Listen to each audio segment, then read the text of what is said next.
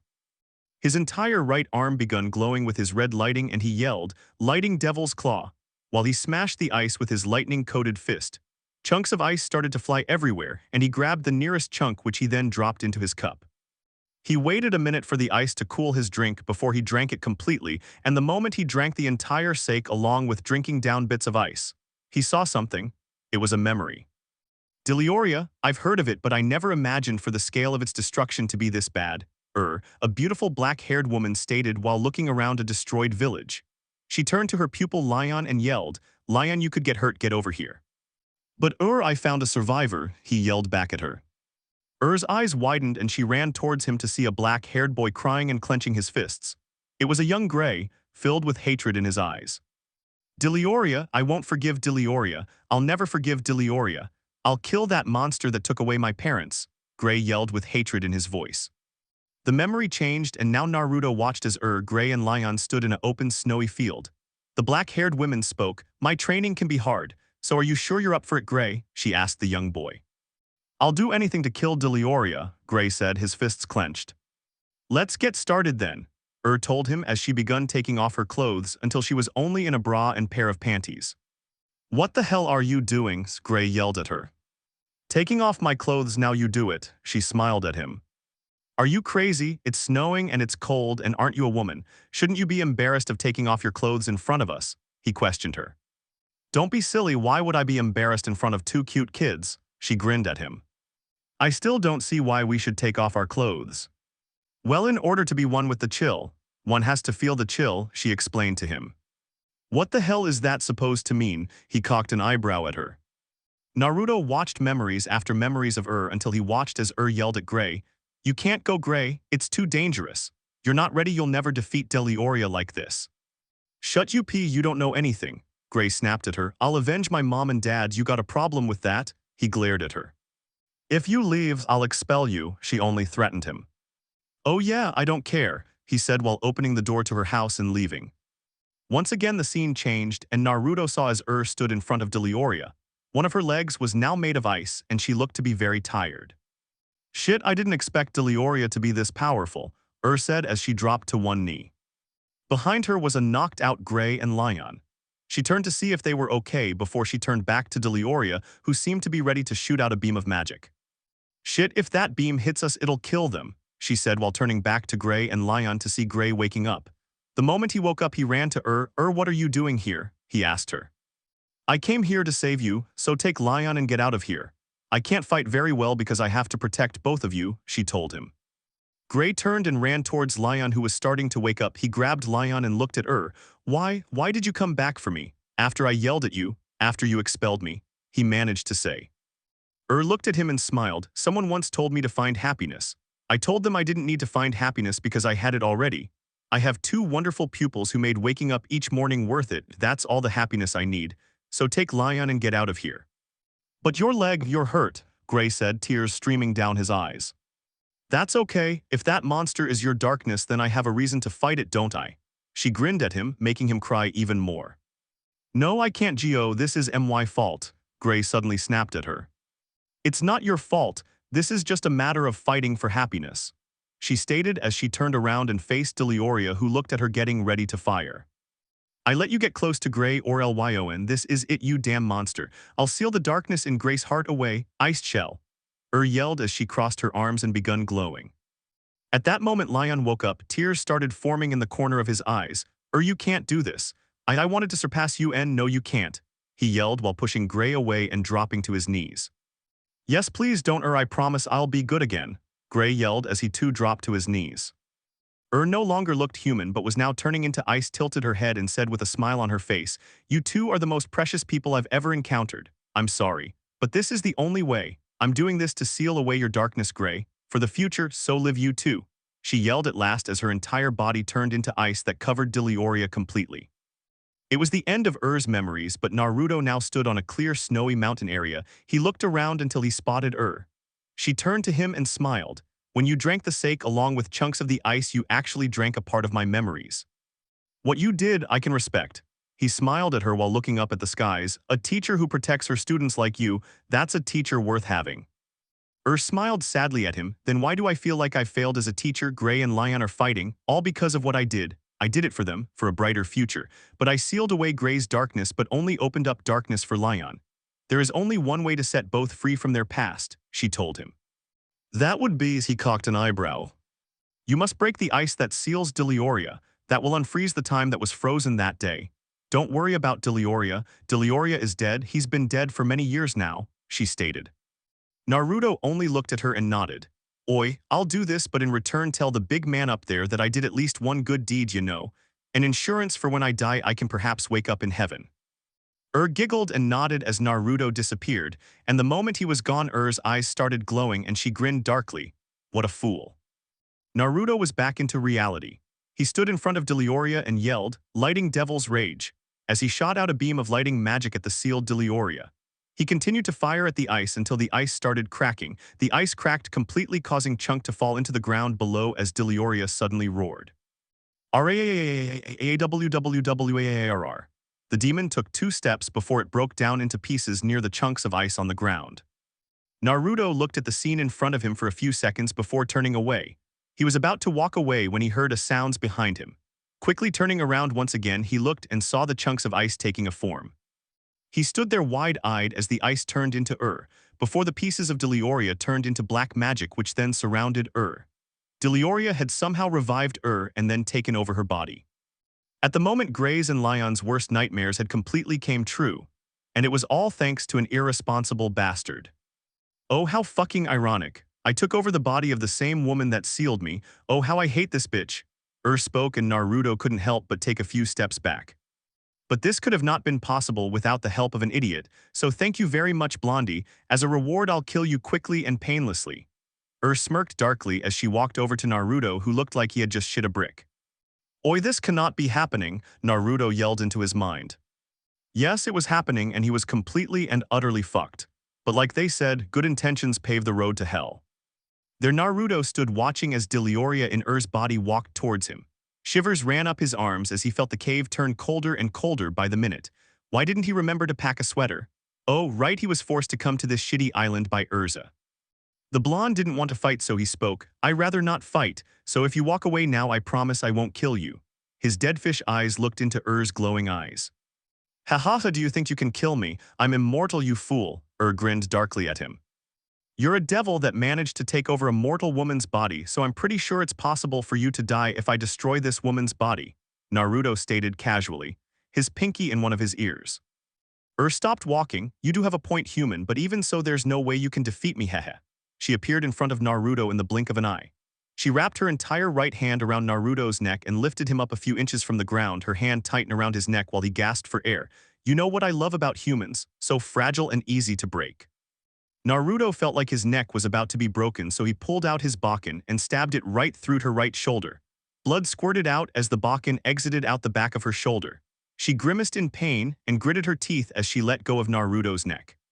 As soon as he felt her let go of his neck, he kicked her stomach, and the she-demon slid a good 10 feet backwards while he yelled, Lightning Devil's Rage. Saw an incoming beam of red lightning heading right towards her. It was destroying everything in its way as it got closer. She rapidly jumped out the way. Ice make lance. A magic circle appeared in front of her, and dozens of lances made of ice headed right towards Naruto. With his Bakken, he destroyed the incoming lances before charging at who made a blade of ice before she too charged at the blonde. Their blades collided, and he tried pushing her backwards, but the she-demon wouldn't budge. Is this all you got, human trash? Mocked him while she pushed him 3 feet backwards. Oi, I'm kinda hoping to bore you with my shitty fighting, that way you can lose interest and kindly fuck off, the blonde admitted as he dodged her blade by an inch. Ice make gun. With her free hand she formed a gun made of ice. She pointed it at Naruto's mouth and pulled the trigger. An ice-shaped bullet flew out the gun and directly towards Naruto's mouth. Knowing he wouldn't be able to dodge the ice bullet, he opened his mouth wide, and as soon as the ice bullet entered his mouth, he bit down hard on it, breaking it into 2 halves that he spit out. Froze in surprise, and he used that as an opening to attack. Lightning Devil's Claw, he swung at her with his lightning-engulfed fist. Quickly placed her ice blade in front of her to block the attack, but Naruto's punch had so much force behind it that it broke the blade before smashing against face, sending her rocketing backwards with tremendous speeds. She crashed into one of the cave walls. Behind her, a crater formed, making the cracks look like butterfly wings. She groaned in pain, but there was more to come because within seconds Naruto appeared in front of her. On the palm of his right hand there was an orb made by his red-colored lightning. She could hear a crackling sound. It was almost as if she could hear something being whipped. Lightning Devil's Rasengan. The blonde smashed the destructive orb of spiraling magic into her stomach. She spat out blood, while feeling a wave of nausea hit her, followed by her feeling the lightning rocketing all over her body. She felt the muscles in her body start to spasm, and then there was an explosion that destroyed everything within a 10-foot radius. When the lighting ceased, she dropped to the floor on her knees, gasping for air. "I'll kill you for that, human," then snapped while quickly getting up on her feet and lunging herself at the blonde. "Shit, do me a favor and die already," the blonde growled while swinging his lightning-coated fist at her face once more. He landed the punch, and once again she crashed into a wall. "I may be inside this weak woman's body, but I am able to heal it in a matter of seconds.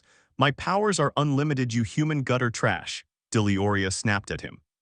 "This is really troublesome," Naruto thought, while looking at with his dead fish eyes. The she-demon was about to speak once again when Team Natsu along with Lion arrived to the scene to see Naruto feet away from a who loved to be very beaten. When Gray and Lion saw they couldn't help but freeze. Gray whispered. He couldn't believe his beloved was actually alive. Is that you, sensei?" Lion said with a mixture of emotions. I thought you were dead." He dropped to his knees while tears streamed down his eyes.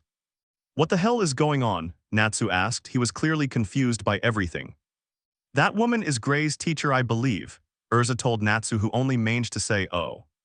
Like hell, this bitch is your teacher, that's a fucking monster," Naruto said while charging at once again. As he charged at her, getting ready for the killing blow, Lion stood up and yelled, "I won't let you hurt Ice Make Dragon."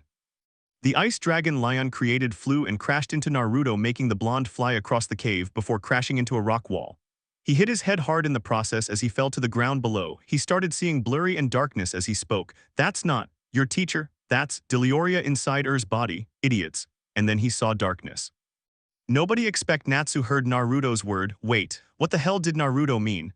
the Pinkette thought as he watched smile. "Thank you, Lion," smiled sweetly. "That rude man thought I was a devil, can you believe that?" "He's probably been drinking again, that foolish man," Urza stated while eyeing "Aren't you two going to come give your old teacher a hug?"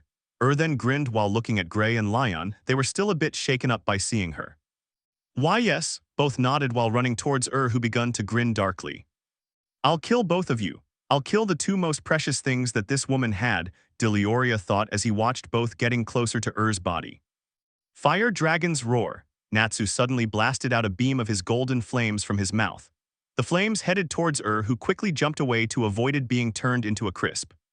Gray turned to Natsu. "What the hell are you trying to pull here, you idiot?" He glared at the Pinkette. "That's not I heard Naruto say something about Leoria being inside of her or something like that," the Pinkette explained to Gray. "He's correct, but you're too late. I'll kill you, Gray. Because of you, this woman sealed me away 4 years, and now the only way I can live is by using her body as my body." Leoria yelled while appearing behind Gray. He tilted his head slightly to see about to stab his back with a half-broke ice blade. If it wasn't for Urza appearing behind him and blocking the attack with her blade, he would have possibly been dead. The redhead glared at I knew something felt odd. "Ice make wolves," Lion then yelled as he formed a pack of wolves that ran towards "Leoria, how dare you take over body?" he growled before turning to Gray. "Gray, if anyone can stop Leoria, then it's us. We will have to save our match for later." Gray looked at and then turned to Lion. "Let's do this," he said in a determined look. "Oh, how cute," mocked them. "Don't think your little power of friendship is going to work on me," she continued mock before she pushed Urza, who flew 20 feet away. She then turned to the incoming ice wolves and yelled, "Ice make blast," as she blasted them away with ice that shot out of the palm of her hand.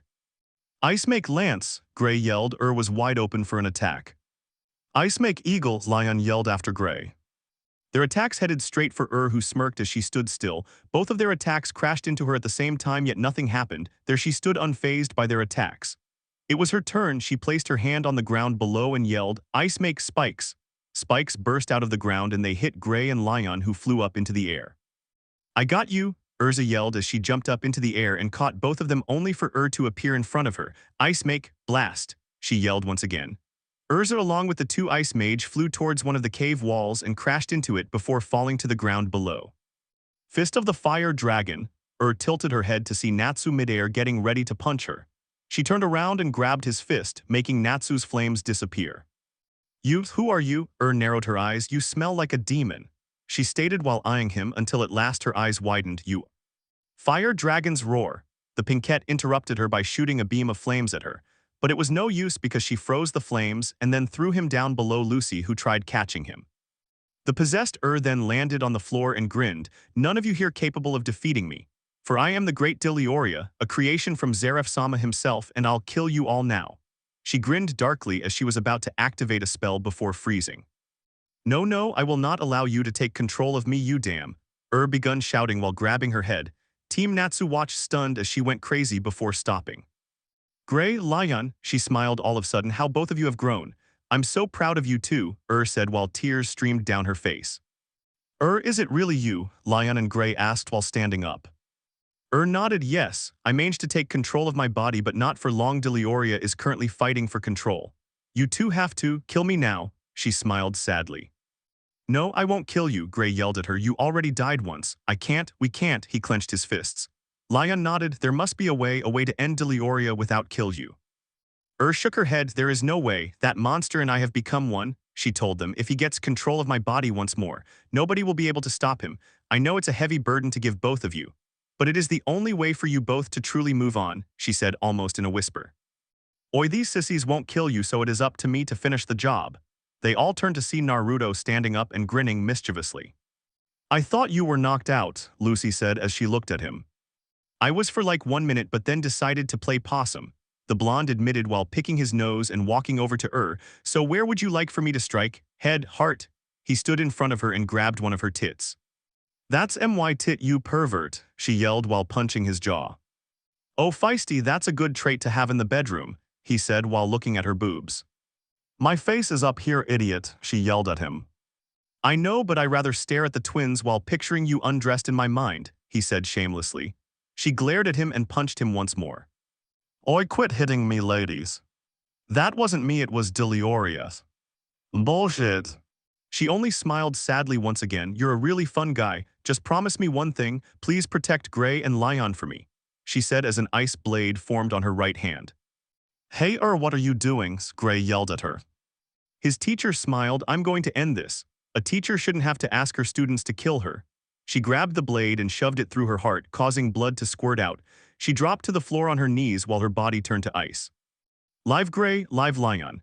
Don't be so obsessed with petty stuff like revenge," was the last thing she said as her body turned completely into ice before turning into snow that flew away.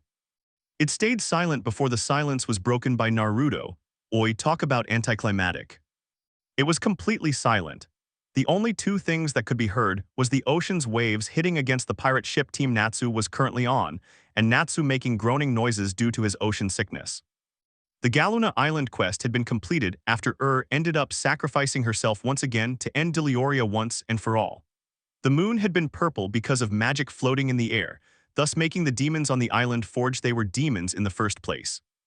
In the end, because of Urza, the 7 million jewels hadn't been accepted because she felt that was wrong. The only thing they accepted was a celestial key for Lucy, who was extremely happy. It was a quest that pretty much ended being a waste of time for Naruto. He was glaring at Urza, who wasn't paying attention to him. Instead, she was worriedly looking at Gray, who hadn't bothered talking to anyone. She figured he was sad because of dying once again. She didn't know what to say to him, so she let him be instead.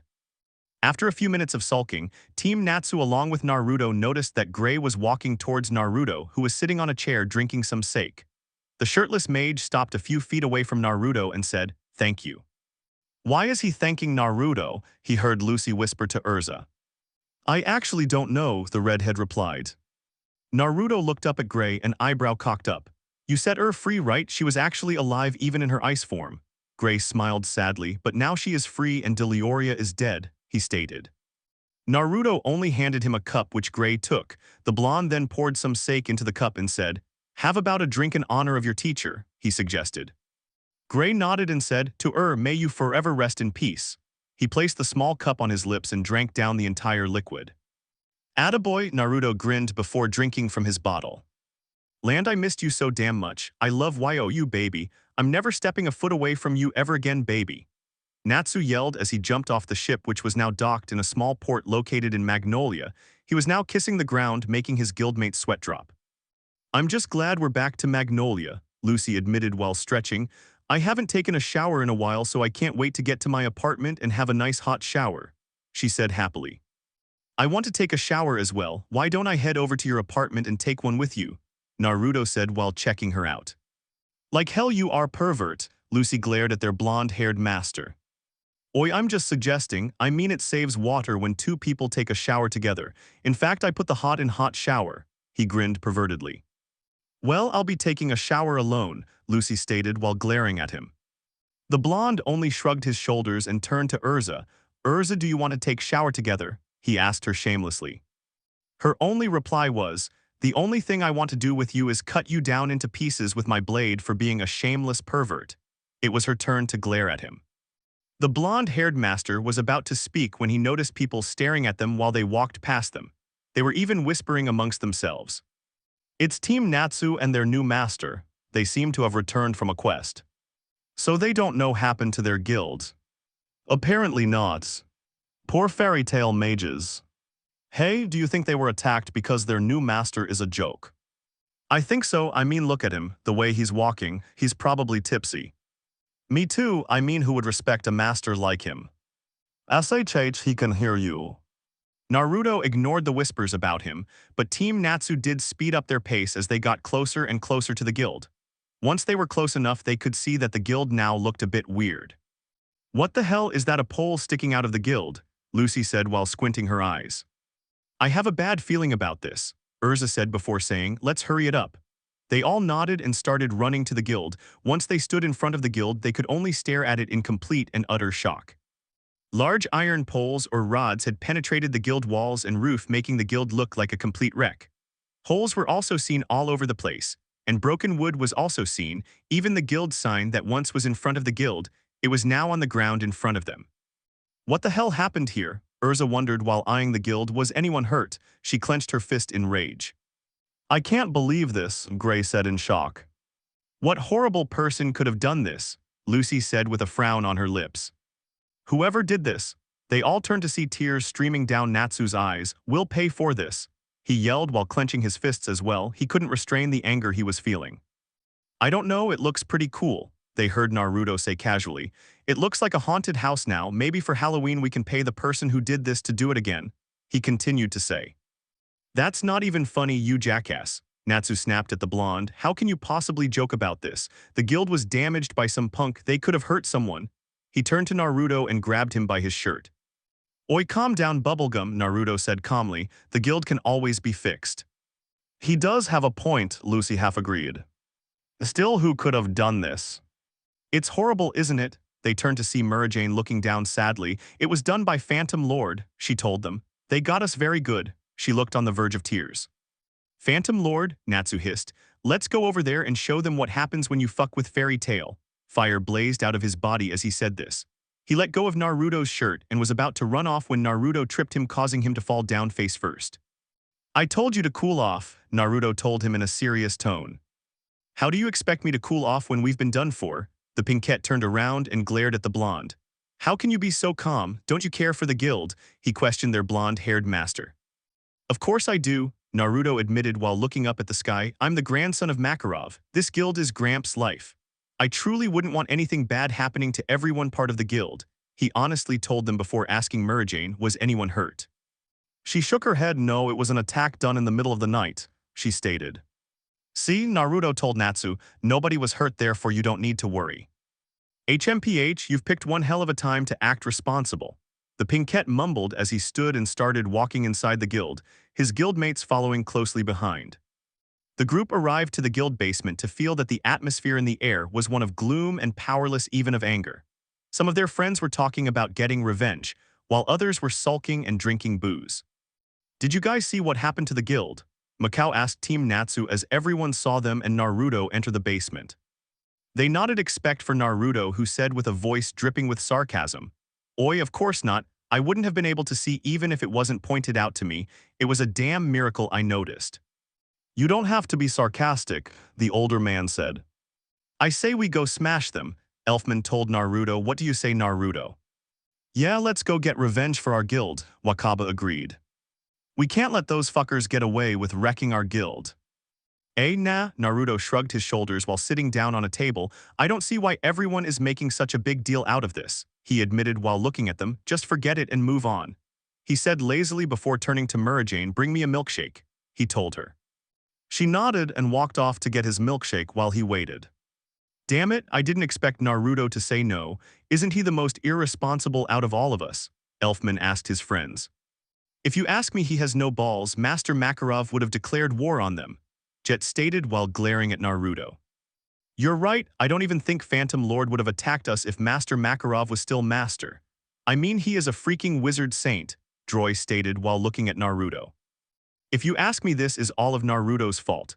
I mean, have you guys heard what the people say about him? Ever since he became master, everyone has been talking shit about Fairy Tail. A lot more than usual. Phantom Lord must see him as some weak punk if they did this." "I don't think so." They turned to Levi, who looked a bit embarrassed. "Naruto is Master Makarov's grandson. He loves him a lot. I bet he feels what we're feeling but doesn't know what to do," she said almost in a whisper. Lucy heard the other members talking about Naruto and couldn't help but feel bad for him. Poor Naruto, she thought as she sighed. Later that day. "What are you doing?" Gray asked Natsu while he saw the Pinkette placing a round explosive lacrima inside a box, which he then wrapped around like if it was a present. "It's a prank," he said while grinning. "Since Naruto is a jerk, I'm going to give it to him. He's going to open it up, and as soon as he does, it's gonna explode on his face," he stated happily. "Wow, you aren't as dumb as you look," Gray said a bit surprised, "but I don't think it's a good idea. I don't even think Naruto will fall for a prank like this," he said while looking thoughtful. "How much do you want to bet?" Natsu asked Gray. "I will bet my next 3 quests. I'll give you the money from them if you're right, but if you're wrong, you gotta gimme that scarf of yours." Gray smirked at the Pinkette. "You are so on," Natsu said with confidence as he got up and walked towards Naruto, who was reading a manga at the corner of the basement. "Yo, Naruto, I want to give you this present," he told the blonde, who looked at the gift. Without saying anything, he snatched the present from Natsu's hand and grinned. "Oi, thanks bubblegum, have you finally seen how awesome I am?" Yeah, totally," the Pinkette nodded quickly. Both Natsu and Gray then looked at Naruto, who was about to open the present. They could feel themselves start to sweat, but right when he was about to open it, he stood up and started walking out of the basement. "Where are you going?" Gray and Natsu asked him. "If you want to know, follow me," he said without looking back. There they stood in front of Phantom Lord's guild. They looked at Naruto with confusion. Why was he in front of Phantom Lord? He said that he didn't want to fight earlier, so why was he here? "I'm here to negotiate peace between our guilds," Naruto told both of them. "So if any of you pick a fight, I'll make both of you see hell on earth, got it?" the blonde said. They nodded and gulped fearfully as Naruto kicked open Phantom Lord's front doors while saying, "I come here to negotiate peace between Fairy Tail and Phantom Lord. Where is your master?" he asked the mages who were sitting down besides tables or drinking or playing games. "Oh, I didn't see this coming." They turned to the right to see Jose Porla, the guild master of Phantom Lord, smirking darkly at them. "Oi, mustache man, where is your guild master?" Naruto asked him. Jose felt a tick mark appear on his forehead. "For your information, I'm Jose Porla, the master of the guild," he introduced himself.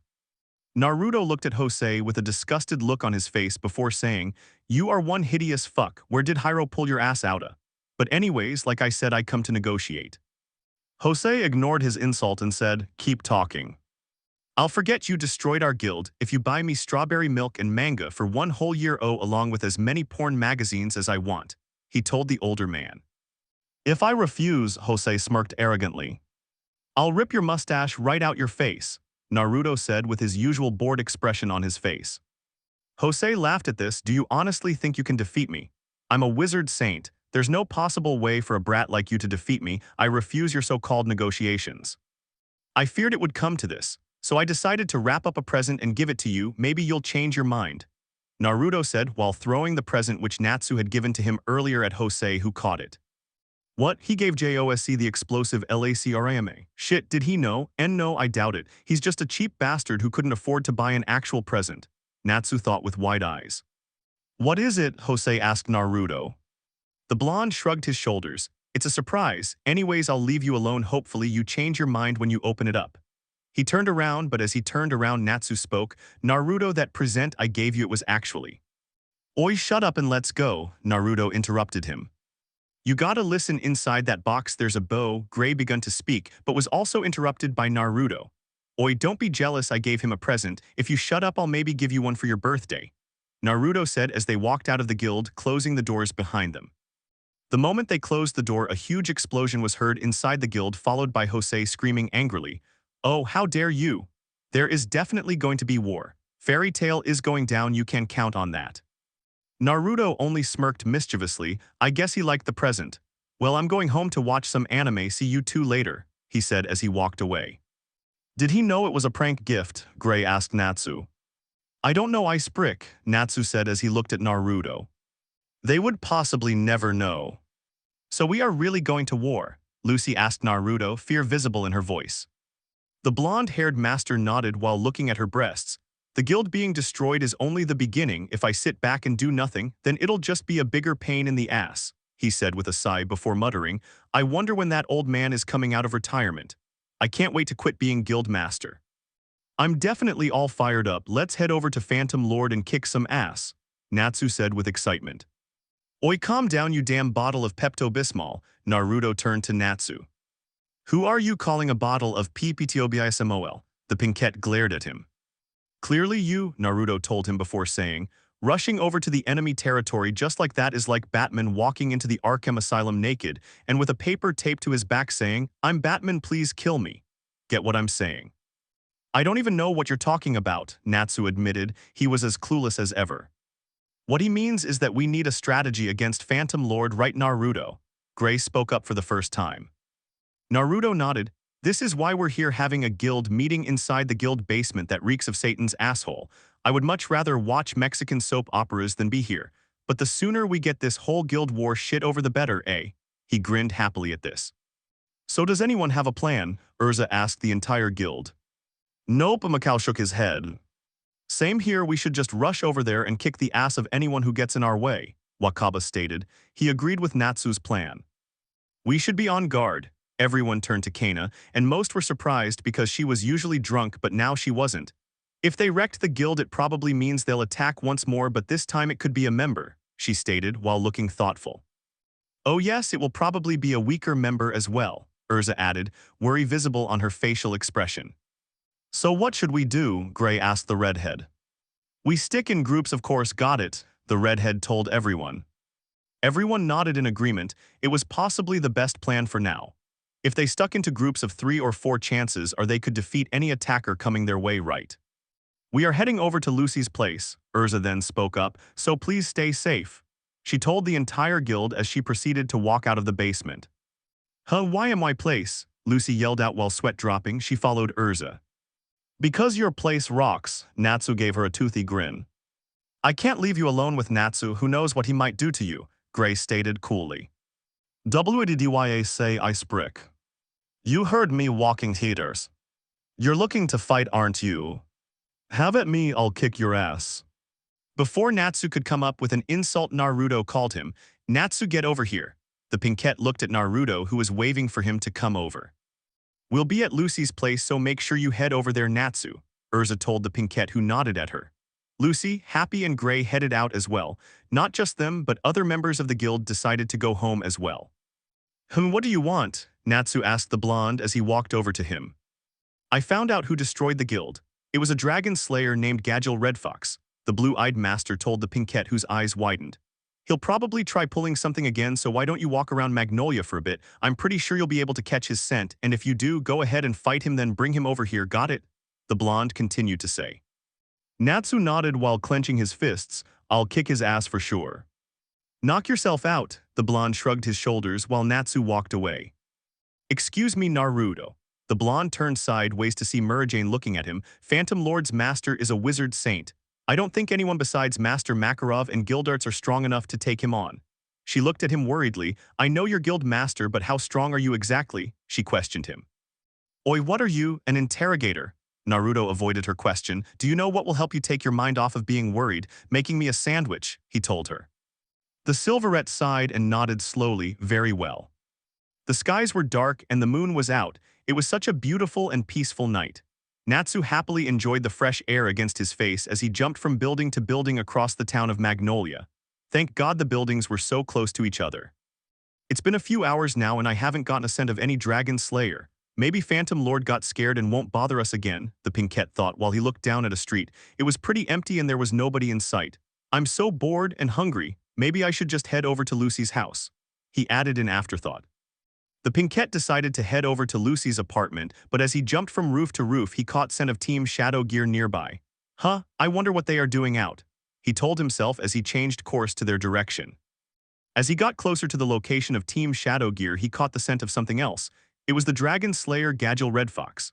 The Pinkette growled and sped up his pace. When he arrived to where Team Shadow Gear was, he saw that Droy and Jet were on the ground struggling to get up while a black-haired man with piercings all over his face grinned darkly. Fist of the Fire Dragon. Natsu leaped towards Gadgel, his flame-coated fist aimed at the dragon slayer who turned to him only to receive a punch to the jaw. The force of the punch caused him to skyrocket until he crashed into a building. And Natsu, Team Shadow Gear looked at him in surprise. Leave him to me, the Pinkette told his guild mates. I'll make pay for what he's done. He growled as his entire body ignited with fire. Are you sure he's pretty strong? Jet told the Pinkette. I'm sure, just get as far away as possible. The Pinkette smiled at Team Shadow Gear. They nodded and begun running off. They had hoped that Natsu would defeat Gadgel. Iron Dragon's Club. Out of nowhere, a giant iron club flew towards the Pinkette who jumped backwards only for the club to extend and hit his stomach. He groaned in pain while crashing into a building, forming cracks behind him. Heh, I knew I smelled a dragon. I was going to enjoy crucifying those weaklings, but now I'm going to enjoy kicking your ass, salamander. Gadgel yelled happily as he appeared in front of Natsu. Iron Dragon's Blade, the black-haired slayer said while his entire right arm turned into a large blade that had spikes on its side and spun like if it was a chainsaw. Gadgel swung the blade at the Pinkette who quickly ducked and rolled out of the way. Fire Dragon's Blazing Kick. With his entire right leg coated with fire, he kicked Gadgel's stomach as the Iron Slayer once again flew backwards, but this time he did a backflip before sliding until he stopped. Huh, is that all you got, trash? Gadgel laughed at the Pinkette while rushing towards him once again. I'm just getting fired up, asshole. I'll make you pay for what you did to the guild. Natsu yelled as he too charged at the black-haired man. Fairy Tail is going down, trash. Fight all you want, but Phantom Lord will win this. Gadgel grinned darkly as they got closer to each other. We'll see about that, Natsu said before yelling, Fist of the Fire Dragon. With his blazed fist he once again swung at Gadgel. Iron Dragon's Steel Fist. Gadgel's entire fist and right arm turned into iron as he swung at Natsu. Both attacks collided, causing a huge explosion that pushed both opposite from each other as smoke covered the air around from them. Not long after the air cleared, Natsu and Gadgel stood across from each other. The black-haired mage had a sinister grin on his face, while Natsu had a pissed-off look on his own. They stared at each other for a minute or so before they attacked each other once more. Fire Dragons. Iron Dragons. Roar, both dragon slayers yelled at the same time, as their own element headed right towards each other, and when they did, Gadgel's iron roar overpowered the Pinkette's flames before he was hit by it, and then he flew backwards before crashing into a brick wall. His body ached at the impact and he fell to the ground face first. I'll admit that you are strong, salamander, but you're not match for me, Gadgel said proudly while walking over to Natsu who was struggling to get up. Huh, I hardly felt a thing, Natsu laughed as he got up on one knee.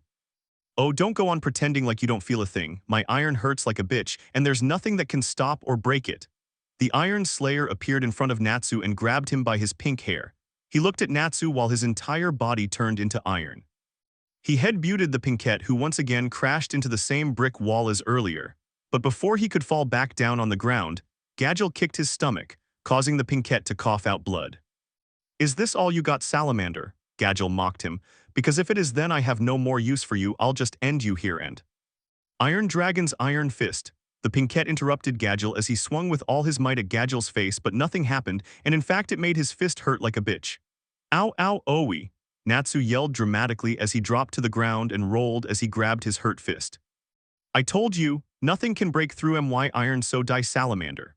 Gadgil yelled as his entire right fist turned into his iron club that extended and hit Natsu's head as he pushed him along the road with nothing but his club. Natsu quickly rolled out of the way and stood up before charging at Gadgil again, Fire Dragon's sword horn. His entire body blazed up with fire as he appeared in front of Gadgil and head butted him. Once again Gadgil head butted him as well, causing Natsu to slide backwards. Shit, that fucking hurt. I'm starting to see birds. I shouldn't have done that, Natsu thought as he started seeing everything blurry. The iron coating his body has made him 2 times stronger than before as well. Shit, I can't afford to keep attacking randomly. It'll only drain my magic away, but what should I do? He continued to think. Seems you need to be put out of your misery. Don't worry, I'll make sure you end up unconscious so you won't have to see your pathetic excuse of a guild lose. Gadgil smirked at him before attacking once again, Iron Dragon's Roar.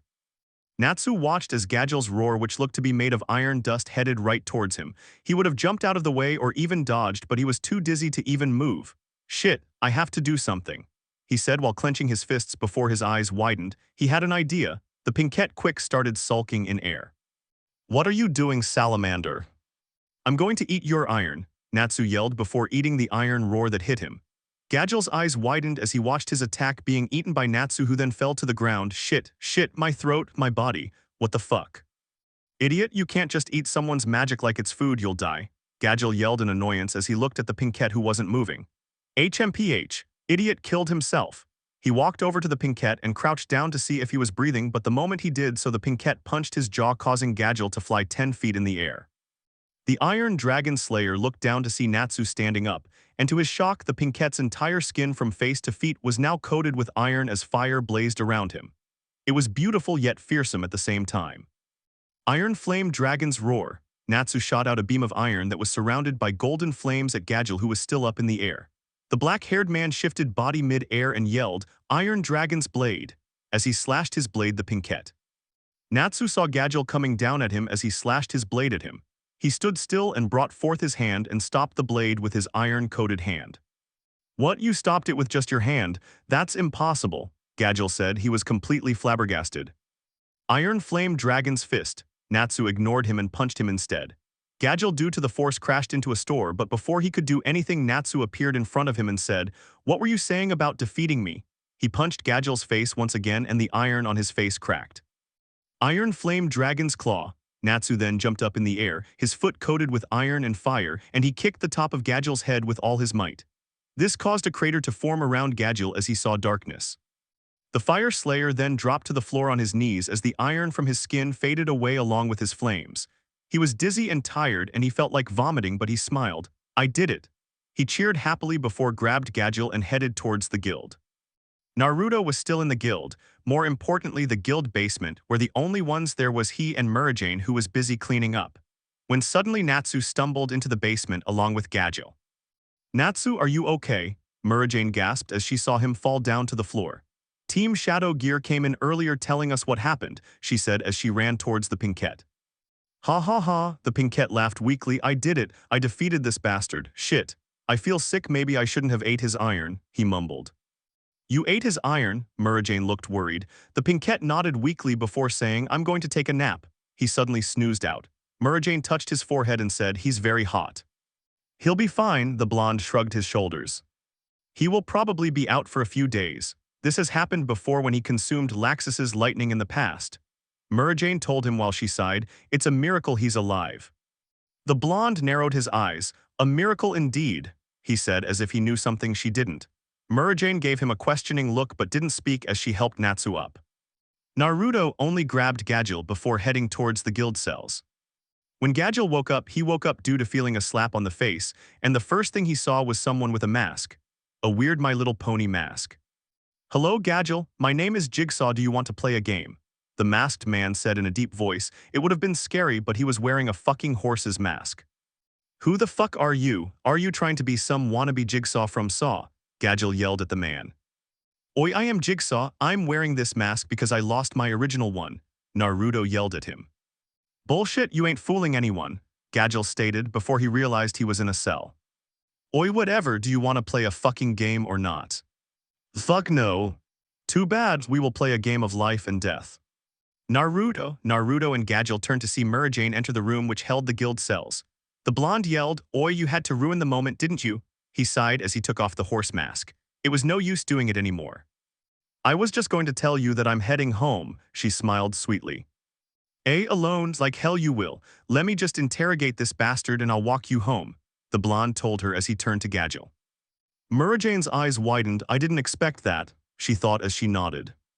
I'm not telling you anything so you can fuck yourself, Gadgil snapped at Naruto. The blonde only blinked at Gadgil before saying, Myra, bring me a knife and lemons. When Gadgil heard this, his eyes widened before he narrowed them. You wouldn't dare do that. Spill out why you attacked the guild or I'm coming in there with a knife and lemons. Don't make me give you cuts and pour lemon juice on them, the blonde said before grinning sadistically. Oi, actually you don't have to tell me. I'll enjoy making you suffer. Gadgil only shrugged his shoulders. I'll tell you only because it won't matter whether you know or not. Your pathetic guild was attacked because you're all a bunch of trash. But the reason we attacked now of all times was because we were hired by Jude Hartfilia to bring back his precious daughter. Lucy and Naruto finished the sentence for him. Bingo, Gadgil clapped sarcastically before continuing. Master Jose should be giving her a little visit around now. And once he has her, nobody will be able to get her. Because no one in this shitty guild is strong enough to take him on, you lost fairy tale, Gadgil stated with a huge grin. Naruto only turned around and started walking away, but not before tilting his head to the side. He looked at Gadgil with the corner of one of his eyes and said, Don't be an idiot, there's no way this shitty guild would lose to an even shittier guild. And with that he walked away. Murajane followed behind the blonde who was walking out the guild. Oi, I'm taking a little walk, can you stay here a while longer? He told the Silverette, who nodded. Once he was out of the guild, he ran as fast as he could towards Lucy's apartment. Chapter end. Watch daily, exclusive, uncensored lemon fanfictions featuring Naruto, Deku, Issei, Ichigo, and many other anime characters. Available only on my Patreon. Link is in the description.